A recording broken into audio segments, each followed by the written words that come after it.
My boyfriend's mom filed for emergency custody of my baby, then sat across from me in a counseling session and said, "You're a scared little girl playing mommy. It's time to grow up and let him go." When I tried to stand up for myself, she laughed and said, "You think a judge will believe a basement baby story?" I didn't say a word. That was 2 months ago. This morning, she was crying in her driveway while her husband packed a bag. My dad had me when he was 17, and he always told me that I was the reason he ended up broken and alone. Because of him, I grew up with extremely low self-esteem and trust issues. And when I myself made a mistake and became pregnant at 16, I was absolutely terrified. I remember crying my eyes out, unsure of what to do. In the end, I decided not to tell him. I just couldn't. Instead, I went to the only person who ever seemed to care about me, my grandmother. She was my mom's mom, and my mom left when I was a baby, so she was the only connection I had to that whole side of the family. She never liked my dad, said he abandoned my mom when she was pregnant, then showed up years later acting like a hero when it was already too late. As soon as he showed up, my mom left me. Grandma refuses to tell me why. Still, when I told her I was pregnant, she didn't yell. She didn't look disappointed. She hugged me. She said she'd help me figure it out. We agreed that I'd hide the pregnancy, stay in school, and once the baby was born, we'd make a plan. Her house was too small, and my dad would never let me live with her, so we agreed on something kind of crazy. I'd keep the baby in our basement. I know how that sounds, but it wasn't some dirty, dark place. We cleared out a space, added a heater and blankets and supplies. My boyfriend Liam would come by through the side door when my dad was working. He brought diapers, formula, whatever we needed. It wasn't perfect, but we were surviving. I hid my pregnancy by staying as far away from my dad as possible, and because he was so emotionally absent, it really wasn't hard. My baby Noah was born in secret at my grandma's house. I didn't go to the hospital. We had a retired nurse help with it, someone my grandma knew from church. After that, I took care of my son every night in the basement while my dad thought I was doing homework or watching TV. I was exhausted all the time. Liam helped when he could, but he was working too. We were waiting until I turned 17 so we could get a place together and be free. But then everything exploded one night in the middle of January. The furnace broke and the house was freezing. My dad was trying to find the space heaters, and I knew before he even opened the basement door that this was it. I heard him go down there. Then I heard silence. Then footsteps back up the stairs, but slower. When he came into the kitchen, he was holding a tiny sock in his hand, and his face looked like he'd seen a ghost. He didn't yell. He just asked, "Whose baby is in my house?" I wanted to lie, but I couldn't. I told him the truth, and he lost it. He was pacing and shouting and saying, "You ruined your life," and "How could you do this in my house?" and "Is this what I worked my butt off for?" I told him I was leaving, taking my baby and going to grandma's. He tried to stop me, but I was done. I left that night with my baby in a car seat and my grandma waiting in the driveway. The next few weeks were awful. My dad didn't call. I didn't call him. Grandma was stressed out. She blamed him for everything. She said if he'd just shown me grace, maybe I wouldn't have felt like I had to hide. But I knew part of it was my fault too. I didn't trust him to tell him the truth. I had just assumed he'd hate me the way he seemed to hate himself. Then it got worse. Liam's parents found out. His mom even offered to pay him to walk away and leave me. She told him she'd give enough so he could go to college out of state and start fresh. But he said no. He chose to stay. My dad somehow found out, and to my surprise, he said he respected Liam for that. I think he just saw his younger self in Liam, but maybe a version of him that could do better. Things were almost looking up for a while. My dad seemed to accept Noah when we spoke over the phone, but then my grandma had a heart attack. It was minor, but it was enough to scare me. I had to go back to my dad's house. There wasn't anywhere else. He didn't say much at first, just set up the crib in my room and went back to work. And for a few months, things were okay. My baby was growing, my dad was more involved,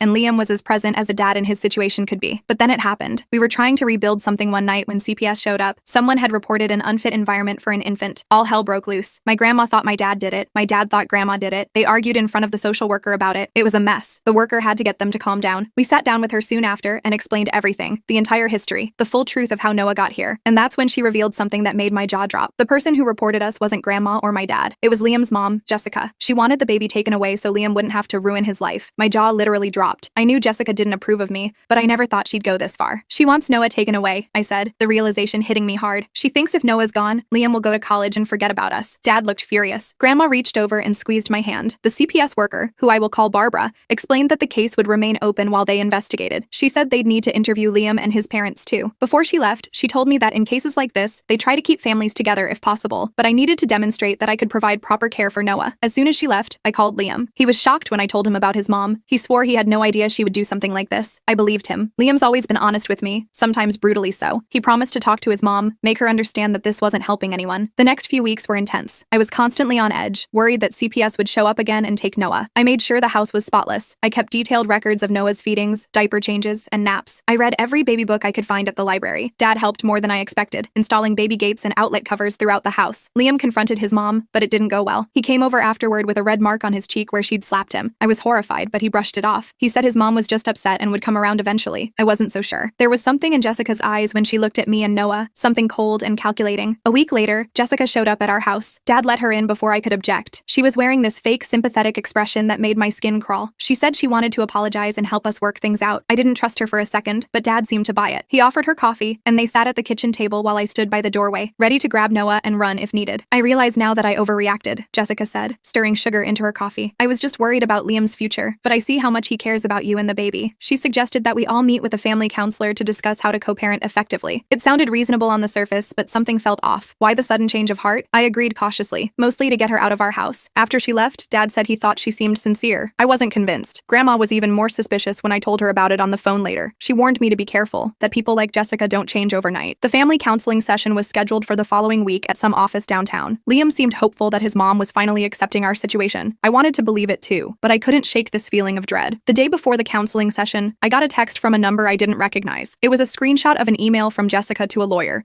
discussing options for getting custody of Noah. The text just said, "Thought you should see this. Be careful tomorrow." No signature, no explanation of who sent it. I later found out it was from Quinn, one of the nurses at the pediatrician's office who had overheard Jessica discussing her plans while there for her own appointment. I tried calling the number back, but it was disconnected. I showed the text to Dad and Grandma. Dad thought it might be fake, someone trying to stir up trouble. Grandma wasn't so sure. She suggested we cancel the counseling session, but I wanted to know what Jessica was planning. If she was trying to take Noah, I needed to be prepared. The counseling office was in this fancy building with leather chairs and abstract art on the walls. Jessica and her husband Joseph were already there when we arrived. Liam came separately from work, still in his grocery store uniform. The counselor, Dr. Taylor, seemed nice enough, asking us all to introduce ourselves and explain our relationship to Noah. Everything was going fine until Jessica started talking about how concerned she was about Noah's well-being. She mentioned the CPS visit, twisting the facts to make it sound like I was completely negligent. I tried to defend myself, but she kept interrupting. "I just think Noah deserves better," she said, her voice dripping with fake concern. "Casey is so young, and she's already made so many mistakes." That's when she pulled out a folder and handed it to Dr. Taylor. It contained printouts of social media posts from before I was pregnant, showing me at parties. Nothing wild, just normal teenage stuff, but she was making it seem like I was some out-of-control party girl. There were also medical records showing I'd missed some prenatal appointments because I was hiding the pregnancy, and a statement from one of Liam's friends claiming he'd seen me drinking while pregnant. A complete lie. I was blindsided. I later learned that Jessica had a friend who worked in medical records at the clinic where I'd gone for my one prenatal visit, which is how she accessed my private information. Dr. Taylor looked uncomfortable as she flipped through the folder. Liam jumped to my defense, saying his mom was lying and manipulating the situation. His dad just sat there looking at the floor. "I think we should consider a temporary custody arrangement," Jessica said smoothly. "Joseph and I could take Noah until Casey and Liam are more established. We have a stable home, financial security." I couldn't believe what I was hearing. She was trying to take my baby, right there in front of everyone. I grabbed Noah's carrier and stood up. "This isn't counseling," I said, my voice shaking. "This is an ambush." I walked out with Noah, Liam right behind me. I could hear Jessica telling Dr. Taylor that my emotional outburst just proved her point. Dad and Grandma were waiting in the parking lot. They'd driven separately. One look at my face and they knew something had gone wrong. On the drive home, I told them everything. Dad was furious. I'd never seen him so angry on my behalf before. He kept saying we needed a lawyer, but I knew we couldn't afford one. Grandma was quiet, which was unusual for her. When we got home, she asked to hold Noah while I calmed down. "We need to be smart about this," she finally said. "Jessica has money and connections. We need to be one step ahead of her." The next day, Jessica sent Liam a text saying that if he didn't convince me to do the right thing and let them take Noah temporarily, she would make sure CPS took him away completely. She claimed to have friends in the system who could make it happen. Liam showed me the text, his hands shaking with anger. I was terrified. Could she really do that? Did she actually have connections in CPS? I didn't know, but I couldn't take the risk. Grandma suggested I document everything, every threat, every lie, every manipulation. She dug out an old tape recorder from her closet and told me to keep it with me whenever Jessica was around. 2 days later, Barbara from CPS came for another home visit. This time she brought a colleague named David. They asked more detailed questions about my relationship with Liam, my plans for the future, and how I was handling motherhood. I answered honestly, trying not to show how nervous I was. Then David mentioned that they'd received another call, this time alleging that I was planning to leave the state with Noah. "That's not true," I said immediately. "Who told you that?" They couldn't say, but I knew it was Jessica. She was trying to make me look unstable and unreliable. I showed them the text she'd sent Liam,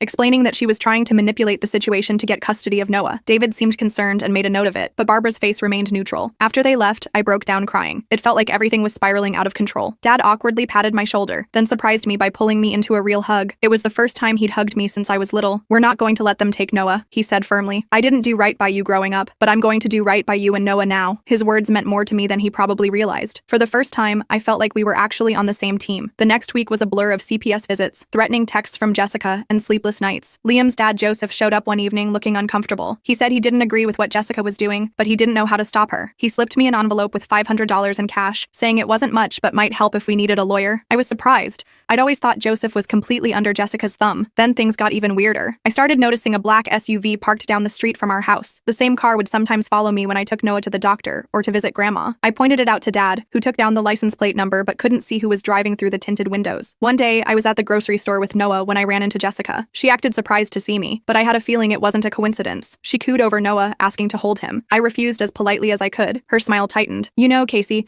this would all be so much easier if you'd just be reasonable, she said, her voice low. Liam has such a bright future ahead of him. Don't you want what's best for both of them? What's best for Noah is to be with his parents, I replied, trying to keep my voice steady. His parents? She laughed. Your children playing house. Noah deserves better. I had the tape recorder in my pocket, secretly recording everything. As I turned to leave, Jessica grabbed my arm, her nails digging into my skin. This isn't over, she hissed. One way or another, I'm going to make sure my son doesn't throw his life away because of your mistake. I pulled away and hurried to the checkout, my heart pounding. When I got to the car, I noticed a piece of paper tucked under my windshield wiper. It was a handwritten note. I can help you with Jessica. Meet me at the library tomorrow at 2 p.m. Come alone. It wasn't signed. I showed the note to Dad and Grandma when I got home. Dad thought it was a trap, that Jessica was trying to lure me somewhere to cause trouble. Grandma wasn't so sure. She thought it might be Joseph trying to help, or maybe even one of Jessica's friends who disagreed with what she was doing. After much debate, we decided I would go, but not alone. Dad would come with me, but stay out of sight. If anything seemed off, I'd text him immediately. I was nervous about the meeting, but also desperate for any help we could get. The library was quiet when I arrived, just a few elderly people reading newspapers and a couple of students studying. I sat at a table near the back, where I could see the entrance. At exactly 2 p.m., a woman walked in. It took me a moment to recognize her without her navy pantsuit. It was Barbara from CPS. She sat down across from me, glancing around nervously. I shouldn't be doing this, she said quietly. But what Jessica Reese is doing isn't right. Barbara explained that Jessica had indeed called in the original complaint,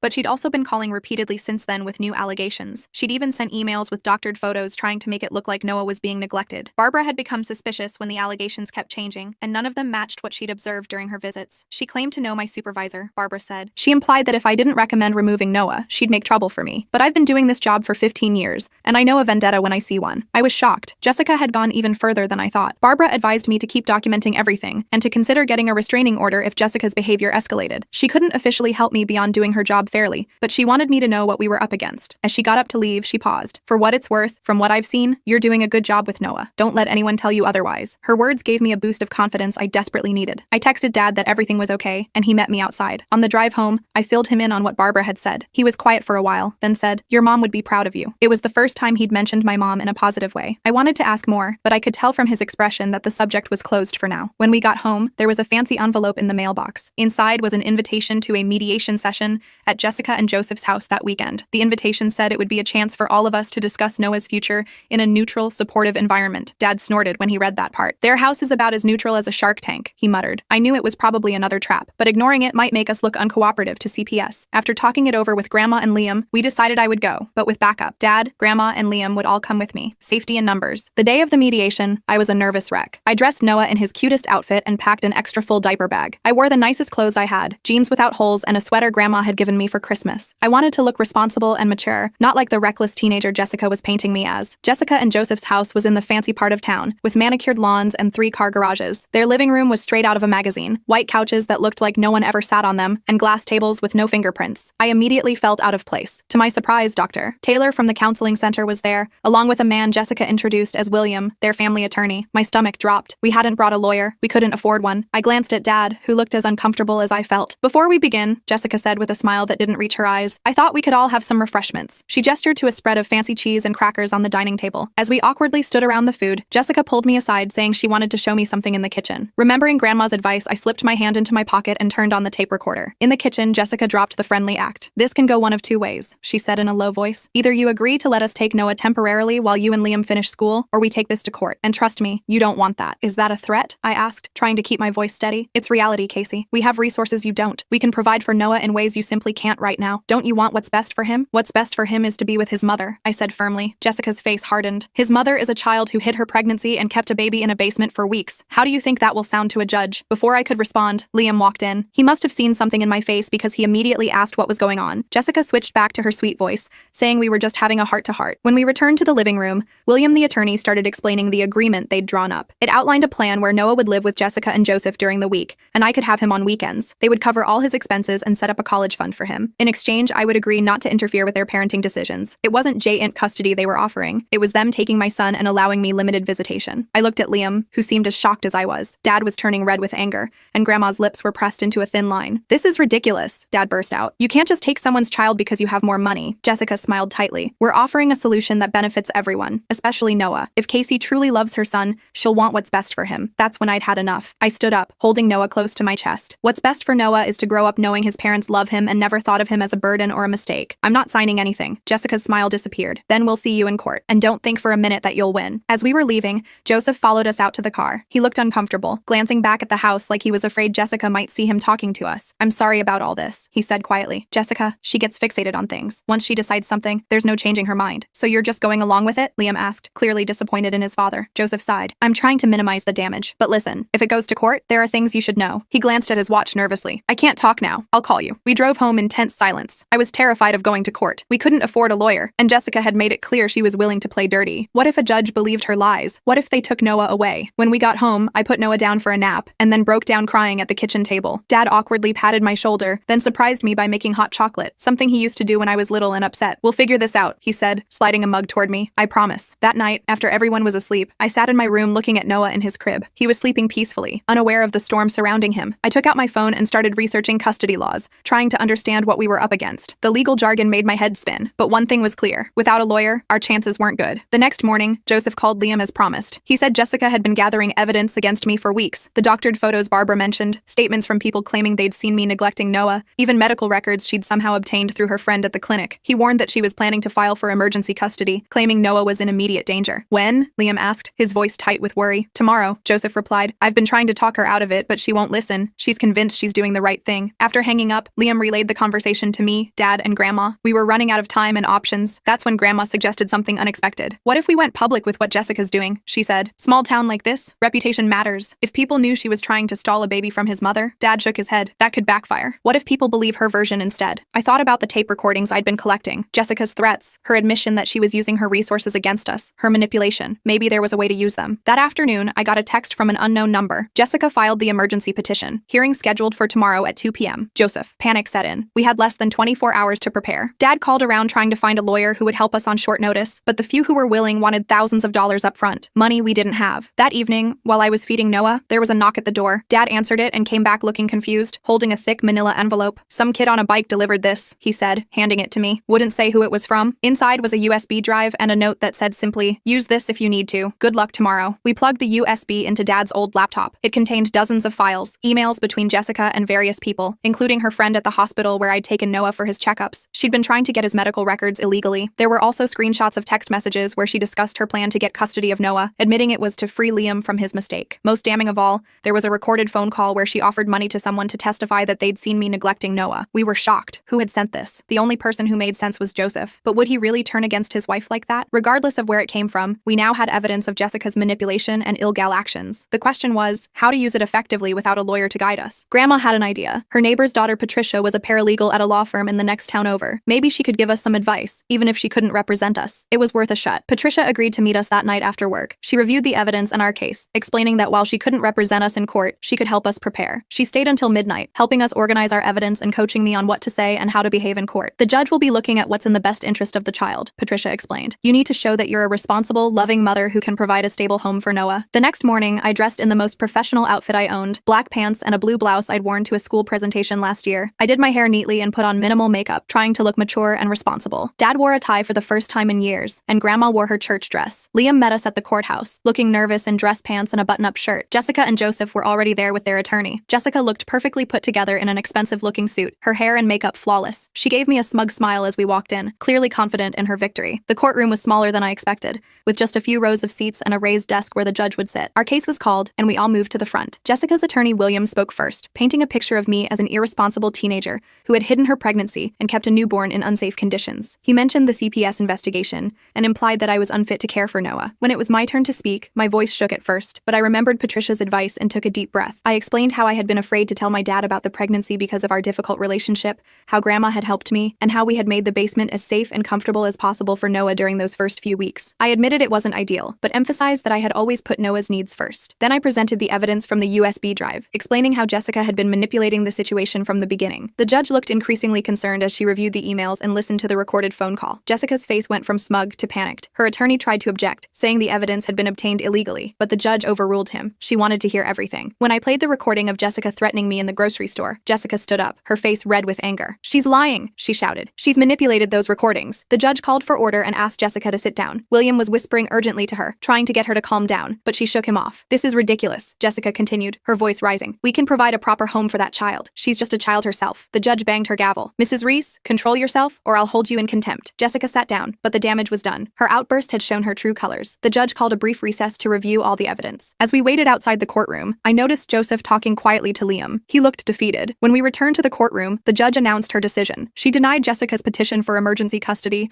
citing concerns about her methods and motivations. She also ordered Jessica to stay away from me and Noah pending a full investigation into her actions. The court's primary concern is the well-being of the child, the judge said. Based on the evidence presented today, I see a young mother who, despite difficult circumstances, is doing her best to provide for her son. I also see troubling evidence of manipulation and possibly illegal actions by the petitioner. Relief washed over me. We had won, at least for now. Jessica stormed out of the courtroom, not even waiting for her attorney. Joseph approached us awkwardly. I'm sorry about all this, he said to Liam. Your mother, she means well, but she goes too far sometimes. Did you send us that USB drive? I asked quietly. Joseph hesitated, then gave a small nod. I couldn't let her do this. It wasn't right. As we left the courthouse, I felt like I could finally breathe again. Noah was still mine. We still had challenges ahead. I needed to finish school, find a job, figure out how to be a good parent, but at least I didn't have to worry about losing him. That evening, as I was putting Noah to bed, Dad knocked on my bedroom door. He looked uncomfortable, shifting from foot to foot in the doorway. I've been thinking, he said slowly, about what Grandma said, about me making you feel like a burden. I didn't know what to say, so I just waited. I didn't handle things well when your mom left, he continued. I was angry and hurt, and I took it out on you. That wasn't fair. He stepped into the room and looked down at Noah in his crib. I don't want him to ever feel the way I made you feel, and I don't want you to feel that way anymore either. It wasn't exactly an apology, but coming from my dad, it was huge. I nodded, not trusting myself to speak without crying. We're going to do better, he said firmly. All of us. For Noah. As he turned to leave, I found my voice. Dad, what really happened with Mom? Why did she leave? He paused in the doorway, his shoulders tense. For a moment, I thought he wouldn't answer. Then he sighed. That's a conversation for another day, he said quietly, but I promise we'll have it soon. It wasn't everything I wanted, but it was a start. A promise of honesty and maybe, eventually, healing. As I looked down at Noah, peaceful in his sleep, I felt a glimmer of hope. We had a long way to go, but for the first time, I felt like we might actually make it. The next morning, I woke up to Noah's babbling through the baby monitor. I'd actually slept for 5 straight hours, which felt like a miracle. The court victory against Jessica had lifted this massive weight off my shoulders. I wasn't naive enough to think she'd just give up completely, but at least we had some breathing room. Dad was already in the kitchen making coffee when I came down with Noah. He awkwardly offered to hold him while I made myself breakfast. It was still weird seeing my dad being all grandfatherly, but I handed Noah over and grabbed some cereal. I called work, Dad said, bouncing Noah on his knee. Told them I need to switch to day shift for a while. Figure it'll be easier for all of us if I'm around more in the evenings. I nearly choked on my Cheerios. Dad had worked nights at the factory for as long as I could remember. He always said the night shift paid better. Really? What did they say? Boss wasn't thrilled, but I've been there 15 years. They'll make it work. He shrugged like it wasn't a big deal, but it was. It was huge. Later that day, Liam came over after his shift at the grocery store. He looked exhausted. Turns out Jessica had been on a rampage since the court hearing. She'd thrown his stuff onto the front lawn and changed the locks. Joseph had let him back in when she wasn't home, but the situation was getting worse. She keeps saying I betrayed the family, Liam said, slumped on our couch with Noah asleep on his chest. Dad's sleeping in the guest room. They're barely speaking. I felt terrible. Their family was falling apart because of me. Well, because of Jessica's obsession with controlling Liam's life. But still, you can stay here if you need to, Dad offered, surprising both of us. Couch isn't great, but it's better than walking into World War III every night. Liam looked at me, eyebrows raised. I nodded. It made sense. He was already spending most of his time here anyway, and with Dad switching to days, he'd be home in the evenings to make sure we weren't,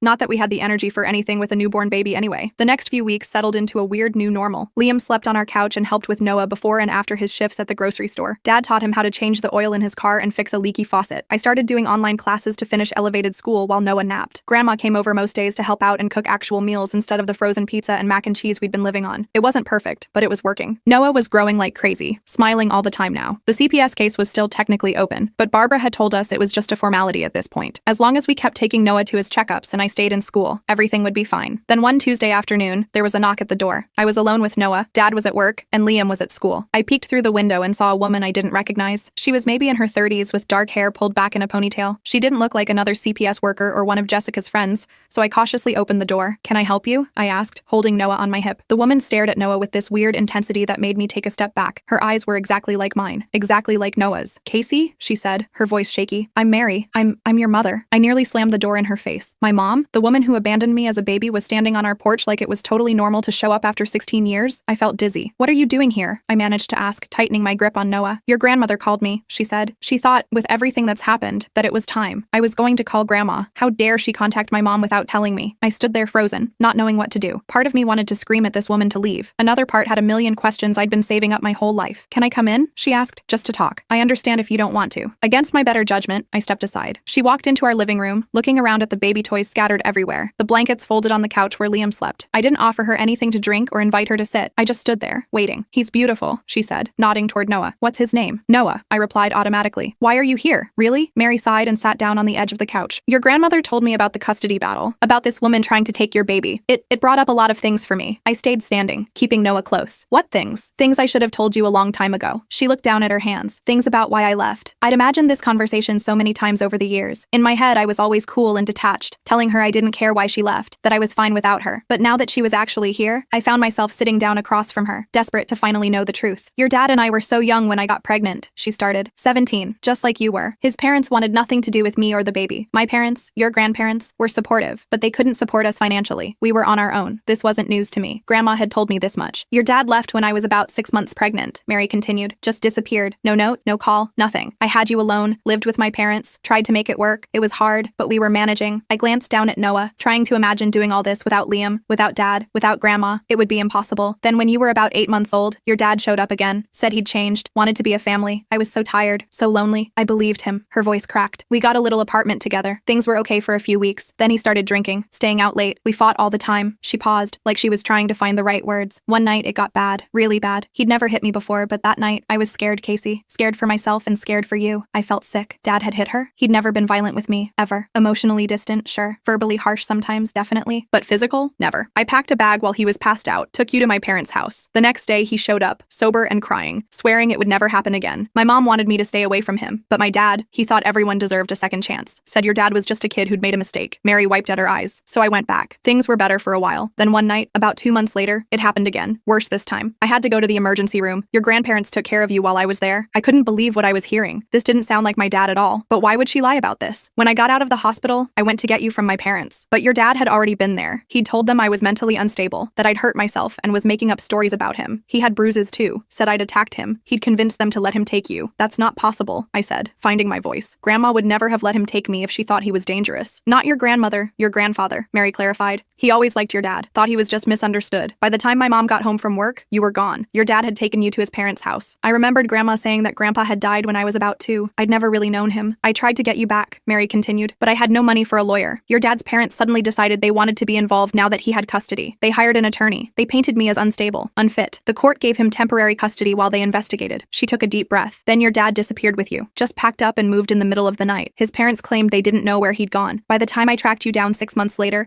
the custody order was permanent. The court said it would be too disruptive to move you again. I was struggling to process all this. It contradicted everything I'd believed my whole life. Why didn't you keep fighting? I asked, my voice barely above a whisper. I did, for years, she said. But every time I got close, your dad would move again. Eventually, I ran out of money, out of resources. Your grandmother kept in touch, sent me pictures when she could. She promised to look out for you. So you just gave up? I couldn't keep the bitterness out of my voice. I never gave up on you, Casey, but I had to stop chasing. It was destroying me, and it wasn't helping you. Your grandmother promised she'd tell you the truth when you were old enough to understand. I thought about all the times Grandma had tried to talk to me about my mom, how I'd shut her down because I was so angry. Had she been trying to tell me this all along? Why now? I asked. Why come back now? Because history is repeating itself, Mary said simply. This woman trying to take your baby. I couldn't let it happen to you too. And your grandmother thought maybe knowing the truth about your dad might help you understand some things. As if on cue, we heard a car pull into the driveway. Dad was home early. I panicked, not ready for this confrontation. But before I could say anything, the front door opened and Dad walked in. He stopped dead when he saw Mary, his face draining of color like he'd seen a ghost. Mary, he said, his voice strange. What are you doing here? Hello, Thomas, she replied calmly, though I could see her hands shaking. I think it's time we all talked, don't you? Dad looked from her to me, then to Noah in my arms. Something in his face crumpled. Without a word, he walked into the kitchen. I heard the refrigerator open and close, then he came back with 3 beers. He handed one to Mary, one to me, then sat down heavily in his chair. I guess Ellen finally told you everything, he said to me, opening his beer. Grandma called her, I replied, not touching my beer. I was still breastfeeding anyway. Is it true, what she said about why she left? Dad took a long drink, then set the can down carefully. Some of it, not all. Which parts aren't true? Mary challenged, her voice stronger now. I never hit you, Dad said firmly. Never. You know that's not what happened. Mary laughed bitterly. Still denying it after all these years? I had the hospital records, Thomas. The police report. The police report that said it was inconclusive? Dad shut back. Because it was. You were having episodes, Mary. Paranoia. Depression. You'd disappear for days, then come back with these wild stories. I looked between them, completely lost. They were describing 2 totally different realities. I was depressed because you were emotionally abusive, Mary said. The disappearing was me staying with my parents when things got bad. Your parents, Dad scoffed. Your dad was an alcoholic who could barely remember his own name half the time. Your mom enabled him for years, then suddenly decided I was the problem. This was getting us nowhere. I stood up, Noah fussing in my arms from all the tension in the room. Stop it, both of you, I said. I don't care about your ancient history. I care about now, about Noah, about why you're really here, Mom. It felt weird calling her that. She wasn't my mom, not really. She was just a stranger who happened to have given birth to me. Mary softened. I'm here because I don't want you to lose your baby the way I lost you. I'm here because I want a chance to know my daughter and my grandson. And yes, I'm here here because I think you deserve to know the truth about your father. My truth or your truth, Dad muttered. How about the actual truth? I snapped. Grandma said you abandoned Mom when she was pregnant, then showed up years later. Is that true? Dad looked uncomfortable. I panicked when I found out she was pregnant. I was 17, scared out of my mind. I went to stay with my cousin in Ohio for a few months. It was wrong, I know that, but I came back before you were born. You came back when I was 8 months pregnant, Mary corrected, after your parents cut you off and you needed a place to stay. Dad didn't deny this. That was telling. And then what happened? I pressed. After I was born, they both started talking at once, their stories diverging again. According to Dad,